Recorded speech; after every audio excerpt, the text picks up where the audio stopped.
اور اب آپ کو براہ راست لے چلتے ہیں مظفر آباد، جہاں پر وزیر خزانہ نجیب نقی خان بجٹ پیش کر رہے ہیں۔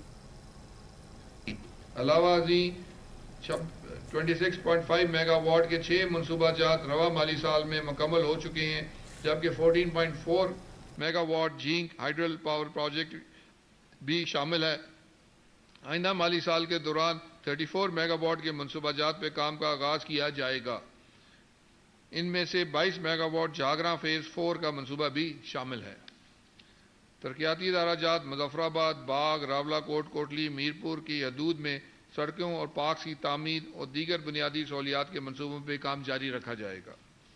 مالی سال 2016-17 سے جملہ ضلعی ہاسپٹل میں ایمرجنسی سروس کا آغاز کیا گیا تھا۔ یہ عوام کو مفت ایمرجنسی ادویات فراہم یقینی بنایا جائے گا۔ آئندہ مالی سال کے دوران پروگرام کو جاری رکھتے ہوئے ترقیاتی میزانیہ میں مزید 20 کروڑ روپے رکھے گئے ہیں، جس سے ایمرجنسی ادویات سمیت ڈائلسس اور محفوظ انتقال خون کی سروسز کو بہتر بنائے کے اقدامات عمل میں لائے جائیں گے۔ اسی طرح کووڈ-19 وبائی مرض کے علاج و معالجے کے لیے آئندہ مالی سال میں 20 کروڑ روپے کے منصوبے پہ عمل درآمد تجویز ہے۔ آزاد کشمیر کے کیپٹل جملہ ڈویژنل ہیڈ کوارٹرز پہ ضروری بنیادی شہری سہولیات فراہمی کے لیے 2.50 ارب روپے کی رقم رکھی گئی ہے، تاکہ ان شہروں کو ملک کے دیگر شہروں کے مساوی سہولیات میسر آ سکیں۔ آزاد جموں کشمیر میں پینے کے صاف پانی فراہمی کے لیے مالی سال 21-22 میں شعبہ پبلک ہیلتھ کے ذریعے کوٹلی، بمبر، 8 مقام، کہوٹہ، ہٹیاں بالا، پلندری، باغ، میرپور، مظفر آباد، راولہ کوٹ اور چند subdivisional headquarters Chikar, Abbaspur, Hajira, Baloch, Charhoi, Samahni, Khuiratta, Sehnsa, Bharang ضلع بھمبر اور ڈوبا ہوتر اوتیڑی ضلع مظفر آباد کی اسکیم آئے پہ عمل درآمد کیے جانے کی تجویز ہے۔ ضلعی ہیڈ کوارٹر کوہوٹہ، ہٹیاں بالا، جبکہ subdivision headquarters Baloch, Thorar, Khuiratta, Patika, Samahni, Dalla Jatta, Kotli میں دفتری مکانیت اور پریس کلب مظفر آباد دفتر نظامت لوکل گورنمنٹ احتساب بیورو کی عمارت کی تعمیر کے لیے اسکیم آئے عمل درآمد ہے، تاکہ سرکاری امور کو بہترین طریقے سے انجام دیا جا سکے۔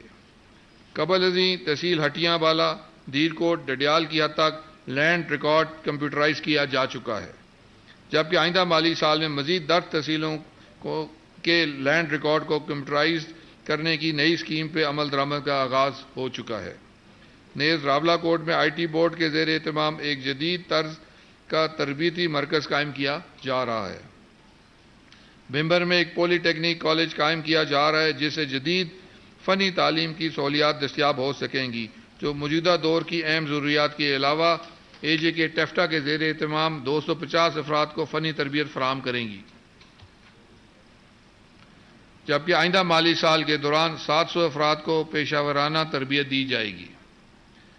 1 ارب روپے کے اسکل ڈیولپمنٹ فنڈ قائم کیا گیا ہے، جس کے منافع سے آزاد کشمیر کے بہترین اداروں میں نوجوانوں کو فنی تربیت دلائی جا رہی ہے، تاکہ یہ تربیت یافتہ افراد اندرون اور بیرون ملک ملازمتوں کے مواقع حاصل کرنے میں اہل ہو سکیں۔ حکومت پنجاب کے مالی سال سے اخوت فاؤنڈیشن کے ذریعے آزاد کشمیر بھر میں 63,724 مرد و خواتین کو بلا سود قرضے فراہم کیے گئے، جس کی مجموعی مالیت 2 ارب 23 کروڑ روپے ہے، جبکہ آئندہ مالی سال میں مزید 30,000 افراد کو 90 کروڑ روپے کی سہولیات فراہم کی جائیں گی۔ اس اقدام سے خود روزگاری کے مواقع میسر ہوں گے۔ زراعت امور حیوانات کے ترقیاتی پروگرام کے تحت زرعی مشینری، بیج اور کھاد ریاستی نرخوں پہ فراہم کیے جانے کے علاوہ 30 نئے ڈیری فارمز قائم کیے جا چکے ہیں۔ آزاد کشمیر کے گرلز ڈگری اور inter college, higher secondary schools اور ہائی سکولز میں مسنگ فیسلٹیز کی فراہمی کے منصوبہ جات کے لیے مجموعی طور پہ 50 کروڑ روپے کی رقم رکھی گئی ہے، جبکہ اسکولوں اور کالجوں کے عمارات تعمیر اور ضرورت ساز و سامان منصوبہ جات پہ عمل درآمد کیا جا رہا ہے۔ عوام دوست میزانیہ پیش کر رہے ہیں۔